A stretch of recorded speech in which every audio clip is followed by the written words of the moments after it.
ಕಾಂಚೀಪುರಪೇಟೆಯಲ್ಲಿರೋ ಶ್ರೀ ದುರ್ಗಾದೇವಿ ದೇವಸ್ಥಾನದಲ್ಲಿ ದಸರಾ ಹಬ್ಬ ಆದ ತಕ್ಷಣ ಭಂಡಾರೋತ್ಸವ ಆಗುತ್ತೆ.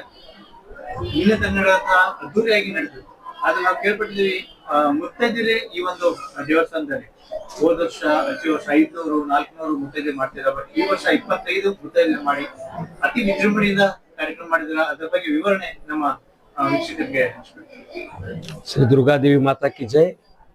ತಾವು ಹೇಳಿದ ಪ್ರಕಾರ ಇದೊಂದು ಶ್ರೀ ದುರ್ಗಾದೇವಿ ದೇವಸ್ಥಾನ ಜಾಗೃತ ದೇವಸ್ಥಾನ.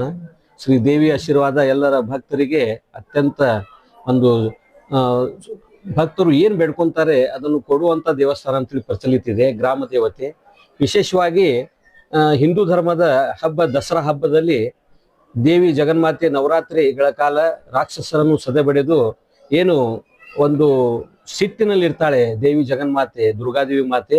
ದೇವಿ ಜಗನ್ಮಾತೆಗೆ ಶಾಂತಳಾಗು ತಾಯಿ, ಇದು ಜಗತ್ತಿಗೆ ಬಂದಂತ ಕಂಟಕವನ್ನು ನೀನು ದೂರು ಮಾಡಿದ್ದೀಯಾ ತಾಯಿ, ಈಗ ಭಕ್ತರು ಎಲ್ಲ ಹೆದರಿದ್ದಾರೆ, ಅವರಿಗೆ ನೀನು ಶಾಂತಳಾಗಿ ಆಶೀರ್ವದಿಸು ಅಂತೇಳಿ ಒಂದು ಬೇಡಿಕೊಳ್ಳುವ ಒಂದು ಸಂಪ್ರದಾಯ ಕ್ಷತ್ರಿಯ ಜನಾಂಗದಲ್ಲಿ ಯಾವತ್ತೂ ಅನಾದಿ ಕಾಲದಿಂದ ಪೌರಾಣಿಕ ಕಾಲದಿಂದ ಬಂದಿದೆ ಇದು.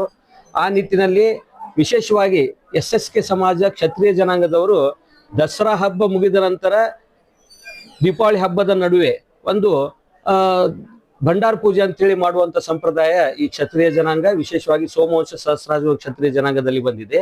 ಆ ನಿಟ್ಟಿನಲ್ಲಿ ನಮ್ಮ ದುರ್ಗಾದೇವಿ ದೇವಸ್ಥಾನದಲ್ಲಿ ದಸರಾ ಹಬ್ಬ ಮುಗಿದ ನಂತರ ಬರುವಂತ ದೀಪಾವಳಿ ಒಳಗಡೆ ಬರುವಂತ ಶುಕ್ರವಾರ ದಿವಸದಂದು ಪೂಜೆ ಮಾಡ್ತೀವಿ. ಅದೇ ನಿಟ್ಟಿನಲ್ಲಿ ಅಂಬಾಭವಾನಿ ದೇವಸ್ಥಾನಗಳಲ್ಲಿ ಅಂದ್ರೆ ತುಳಜಾಭವಾನಿ ದೇವಸ್ಥಾನಗಳಲ್ಲಿ ಮಂಗಳವಾರ ದಿವಸ ಪೂಜೆ ಮಾಡುವಂತ ಒಂದು ಪದ್ಧತಿ ಇದೆ. ಆ ನಿಟ್ಟಿನಲ್ಲಿ ನಮ್ಮ ದುರ್ಗಾದೇವಿ ದೇವಸ್ಥಾನದಲ್ಲಿ ಪ್ರತಿ ವರ್ಷ ಒಂದು 50 ಮುತ್ತೈದೆಯರ ಊಟದಿಂದ ಪ್ರಾರಂಭ ಆಗಿತ್ತು. ಪುರಾತನ ಕಾಲದಲ್ಲಿ 2 ನೈವೇದ್ಯ ತಟ್ಟೆಯಲ್ಲಿ 10 ಜನ ಮುತ್ತೈದೆಯರ ಒಂದು ಪ್ರಸಾದ ಸೇವೆ ಆಗ್ತಾ ಇತ್ತು. ಕಾಲ ಬದಲಾಗಿ ಎಲ್ಲರೂ ನಾವು ಕುಳಿತುಕೊಳ್ಬೇಕನ್ನೋ ಒಂದು ಅಭಿಲಾಷೆ, ಭಕ್ತರ ಅಭಿಲಾಷೆ ಮೇರೆಗೆ 50 ಆಯ್ತು, 100 ಆಯ್ತು, 200 ಆಯ್ತು, 300 ಆಯ್ತು, 400, 400, 500, 510ವರೆಗೇನು ಆಯ್ತು. ಅದು ಕೆಲವು ಭಕ್ತರು ಏನಂದ್ರು, ಇಲ್ಲ ರೊಕ್ಕಿದ್ದವ್ರಿಗೆ ಹಣ ಪಡೆದುಕೊಂಡು ಒಂದು ಸವಾಸನೆ ಊಟ ಅಥವಾ ಮುತ್ತೈದೆಯರ ಊಟ ಮಾಡ್ತಾರಂತೇಳಿ. ಈ ಸಲ ಎಲ್ಲ ಪಂಚ ಪ್ರಮುಖರು ನಮ್ಮ ಅಧ್ಯಕ್ಷರ ತಾರಸಣ್ಣ ಡೊಂಗಡಿ ಸರ್ ಅವರ ನೇತೃತ್ವದಲ್ಲಿ, ನಮ್ಮ ನೀಲಕಂಠ ಸಾಜಡ್ಡಿ ಅವರು ಜಾಯಿಂಟ್ ಚೀಫ್ ಟ್ರಸ್ಟಿ, ನಮ್ಮ ಅಶೋಕ್ ಕಲಬುರ್ಗಿ ಅವರು ಕೋಶಾಧಿಕಾರಿ, ನಾವೆಲ್ಲ ಸೇರಿ ಒಂದು ನಿರ್ಣಯ ಮಾಡ್ಕೊಂಡ್ವಿ. ಟ್ರಸ್ಟಿಗಳಾದ ಅಶೋಕ್ ಪವಾರ್ ಅವರಾಯ್ತು, NR ಹಬೀಬ್ ಅವರಾಯ್ತು, ಎಲ್ಲರೂ ಸೇರಿ ನಿರ್ಣಯ ಮಾಡಿ ಈ ಬಾರಿ ಕೇವಲ 25 ಮಂದಿ ಮುತ್ತೈದರು ಊಟ ಮಾಡೋಣ. ಇದು ಏನು ಜನರು ಅಂತ ಇದ್ದಾರೆ, ಹಣ ಇದ್ದವ್ರಿಗೆ ಊಟಕ್ಕೆ ಕುಂದಿಸ್ತಾರಂದ್ರೆ ಅದೇನಿಲ್ಲ. ಏನ್ ದೊಡ್ಡ ನಾವು ಬೇರೆ ಗತಿ ಹಾಗೆ 2000 5000 ತಗೊಂತ ಇಲ್ಲ, ಕೇವಲ 500 600 800 ಮಟ್ಟ ಹಿಂಗ ದೇಣಿಗೆ ರೂಪದಲ್ಲಿ ಸ್ವೀಕಾರ ಮಾಡಿ ಅದನ್ನೇ ಖರ್ಚು ಮಾಡ್ತಾ ಇದ್ವಿ. ಆ ನಿಟ್ಟಿನಲ್ಲಿ ಈ ಸಲ ಬೇಡ, 25 ಮಂದಿ ಸವಾಸನೆಯರ ಊಟ ಮುತ್ತೈದರ ಊಟ ಮಾಡೋಣ. ಅದು ಚೀಟಿಯಲ್ಲಿ ಎತ್ತೋಣ. ಆ ಹೆಸರುಗಳನ್ನು ಲಾಟ್ರಿ ಮುಖಾಂತರ ದೇವಿ ಸನ್ನಿಧಿಯಲ್ಲಿ ದೇವಿ ಎದುರುಗಡೆನೆ ಆ ಒಂದು ಪ್ರಕ್ರಿಯೆಯನ್ನು ಮಾಡಿದ್ದು ತಮಗೆಲ್ಲ ಗುರ್ತಿದೆ. ಆ ನಿಟ್ಟಿನಲ್ಲಿ ಯಾರು ಡೊನೇಷನ್ ₹1 ಬರ್ಸಿದ್ರು ಅಂತವ್ರು ಚೀಟಿ ತಗೊಂಡಿವಿ, ₹50 ಬರ್ಸಿದ್ರು ತಗೊಂಡಿವಿ, 500 ಬರ್ಸಿದ್ರು ತಗೊಂಡಿವಿ, 1000 5000 ಈ ರೀತಿ ಭಕ್ತರು ಈ ಭಂಡಾರ ಪೂಜೆಯಲ್ಲಿ ಸೇವೆಗೆ ಒಂದು ಕಟಿಬದ್ಧರಾಗಿರುವಂತ ಭಕ್ತರಿದ್ದಾರೆ. ಇಲ್ಲಿ ತಮ್ಮ ಮನಸ್ಸಿಗೆ ಬಂದಷ್ಟು ದುಡ್ಡು ಕೊಡುವಂತ ಭಕ್ತರಿದ್ದಾರೆ. ಆ ನಿಟ್ಟಿನಲ್ಲಿ ಎಲ್ಲ ಭಕ್ತರ ಅಭಿಲಾಷೆ ಮೇರೆಗೆ ಒಂದು ಸುಮಾರು 500-600ಕ್ಕೂ ಹೆಚ್ಚು ರಸೀದಿಗಳು ಏನು ಲಾಟ್ರಿ ಡಬ್ಬಿಯಲ್ಲಿ ಹಾಕಿದ್ರು. ಆ ಪ್ರಕಾರ 25 ಮಂದಿ ಸವಾಸನೆಯರ ಒಂದು ಹೆಸರು ತೆಗೆದ ಪ್ರಕಾರ 25 ಮಂದಿ ಮುತ್ತೈದರು ಒಳ್ಳೆಯ ಒಂದು ದೇವಿಯ ಪ್ರಸಾದ ಸ್ವೀಕಾರ ಮಾಡಿದ್ದಾರೆ. ಅದೇ ಪ್ರಕಾರ ಈ 25 ಜನ ಮಾಡಿದ್ದರಿಂದ ಬೇಗನೆ ಪೂಜೆ ಆಯ್ತು. ಬೇಗನೆ ಪೂಜೆ ಆಗಿದ್ದ ಸವಾಸನೆಯರ ಊಟ ಅಂದ್ರೆ ಮುತ್ತೈದರ ಊಟ ಬೇಗನೆ ಪ್ರಾರಂಭ ಆಯ್ತು. ಮೊದಲು 4 ಗಂಟೆಗೆ ಆಗ್ತಾ ಇತ್ತು, ಈಗ 2 ಗಂಟೆಗೆ ಇದೊಂದು ಪೂಜೆ ಕಾರ್ಯಕ್ರಮ ಮುಗಿದಿದ್ರಿಂದ ಸುಮಾರು 10,000ಕ್ಕೂ ಹೆಚ್ಚು ಭಕ್ತಾದಿಗಳು ನಮ್ಮ ದೇವಸ್ಥಾನದ ಆವರಣದಲ್ಲಿ ಬಂದು ದೇವಿಯ ಪ್ರಸಾದ ಸ್ವೀಕಾರ ಮಾಡಿದ್ದು.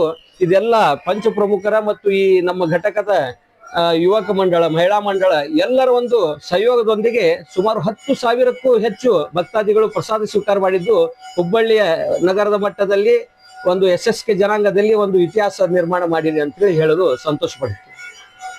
ಇವತ್ತಿನ ಒಂದು ಕಾರ್ಯಕ್ರಮ ಭಂಡಾರ ಪೂಜೆ ಮಾಡುವುದು ದೇವಿಗೆ ಬೇಡ್ಕೊಂತೀವಿ ಅಂತ ಹೇಳಿದ್ವಲ್ಲ. ದೇವಿ ಜಗನ್ಮಾತೆ ಹರಸು ತಾಯಿ, ನೀನು ಉಗ್ರಾವತಾರ ಕಡಿಮೆ ಮಾಡು, ಎಲ್ಲ ಭಕ್ತರು ಹೆದರ್ತಾ ಇದ್ದಾರೆ, ನೀನು ಏನು ರಾಕ್ಷಸರನ್ನು ಹೊಡೆದುಡಿಸಿದ್ಯಾ, ಜಗತ್ತನ್ನು ರಕ್ಷಿಸಿದ್ಯಾ ತಾಯಿ, ಈಗ ನೀನು ಭಂಡಾರ ಪೂಜೆ ಮಾಡುವ ಮುಖಾಂತರ ತಮ್ಮಲ್ಲಿ ನಾವು ಬೇಡ್ಕೊಂತ ಇದ್ವಿ ಶಾಂತಳಾಗು ಅಂತೇಳಿ. ಅಂದ್ರೆ ಭಂಡಾರ ಹಚ್ಚುವ ಪ್ರಕ್ರಿಯೆ ಈಗ ಅದು ಆಂಟಿಸೆಪ್ಟಿಕ್ ಅನ್ನೋದು ಎಲ್ಲರೂ ಗುರ್ತಿದೆ. ಆ ಕಾಲದಿಂದಲೂ ದೇವಿಗೂ ಸಹ ಒಂದು ಹೈರಾಣಾಗಿತ್ತು ರಾಕ್ಷಸರ ಜೊತೆ ಹೋರಾಡಿ. ಆ ನಿಟ್ಟಿನಲ್ಲಿ ಭಂಡಾರ ಪೂಜೆ ಅಂತ ಮಾಡುದು. ತದನಂತರ ಬುತ್ತಿ ಪೂಜೆ, ಭಂಡಾರ ಪೂಜೆ ನಂತರ ಬುತ್ತಿ ಪೂಜೆ ಮಾಡಿ ಮತ್ತೊಮ್ಮೆ ಬೇಡ್ಕೊಂಡು ತಾಯಿ ತಾವು ಶಾಂತರಾಗಿದ್ರಿ, ನಮಗೆಲ್ಲ ಹರಿಸು, ನಮಗೆಲ್ಲ ಶಾಂತರಾಗಿ ಈ ಜೀವನ ನಡೆಸಲು ಒಂದು ಆಶೀರ್ವಾದ ಮಾಡು ತಾಯಿ ಅಂತೇಳಿ ಒಂದು ಬುತ್ತಿ ಪೂಜೆ ಮಾಡುವಂತ ಸಂಪ್ರದಾಯ ಈ ಹಿಂದಿನಿಂದಲೂ ಇದೆ. ಆ ನಿಟ್ಟಿನಲ್ಲಿ ಇವತ್ತು ಶನಿವಾರ ದಿವಸ ಶ್ರೀದೇವಿಯ ಭಕ್ತರ ಎದುರುಗಡೆ ನೂರಾರು ಭಕ್ತರು ಬಂದಿದ್ದಾರೆ. ಬುತ್ತಿ ಪೂಜೆ ಆಗ್ತಾ ಇದೆ. ಬುತ್ತಿ ಪೂಜೆ ಆಯ್ತು. ಇವಾಗ ಮತ್ತೊಮ್ಮೆ ಪೂಜೆ ಮಾಡಿಕೊಂಡು ಎಂಟೈರ್ ದಸರಾ ಹಬ್ಬದ ಒಂದು ಪ್ರೊಸೆಸ್ ಅನ್ನು ಇವತ್ತಿಗೆ ನಮ್ಮ ಹಿಂದೂ ಜನಾಂಗದಲ್ಲಿ, ಕ್ಷತ್ರಿಯ ಜನಾಂಗದಲ್ಲಿ, ಸೋಮವಂಶ ಸಹಸ್ರಾರ್ಜುನ ಕ್ಷತ್ರಿಯ ಜನಾಂಗದಲ್ಲಿ ಇವತ್ತು ನಮ್ಮ ಭಂಡಾರ ಪೂಜೆ ಜೊತೆಗೆ ಬುತ್ತಿ ಪೂಜೆ ಜೊತೆಗೆ ದಸರಾ ಹಬ್ಬ ಸಂಪನ್ನಗೊಂಡಿದೆ. ಇನ್ನೊಮ್ಮೆ ಈ ಎಲ್ಲ ಹಬ್ಬಗಳಿಗೆ ಸಹಕಾರ ನೀಡಿದಂತ ಭಕ್ತರಿಗೆ, ಸಮಾಜ ಬಾಂಧವರಿಗೆ, ಇತರೆ ಎಲ್ಲ ಹಿಂದೂ ಧರ್ಮೀಯರಿಗೆ, ಯಾಕಂದ್ರೆ ಈ ದೇವಸ್ಥಾನದಲ್ಲಿ ಕೇವಲ SSK ಜನ ಬರುವಂಗಿಲ್ಲ, ಎಲ್ಲ ಜನಾಂಗದವರು ಬಂದು ದೇವಿಗೆ ನಡ್ಕೊಂತ ಇದ್ದಾರೆ. ಮೊದ್ಲಿಂದ ಅನಾದಿ ಕಾಲ ನಡೀತಾ ಇದ್ದಾರೆ. ಆ ನಿಟ್ಟಿನಲ್ಲಿ ಎಲ್ಲರಿಗೂ ಮತ್ತೊಮ್ಮೆ ದಸರಾ ಹಬ್ಬದ ಶುಭಾಶಯಗಳನ್ನು ನಮ್ಮ ಪಂಚಾಯಿತಿ ಪರವಾಗಿ ಅರ್ಪಿಸುತ್ತೇವೆ. ಧನ್ಯವಾದ.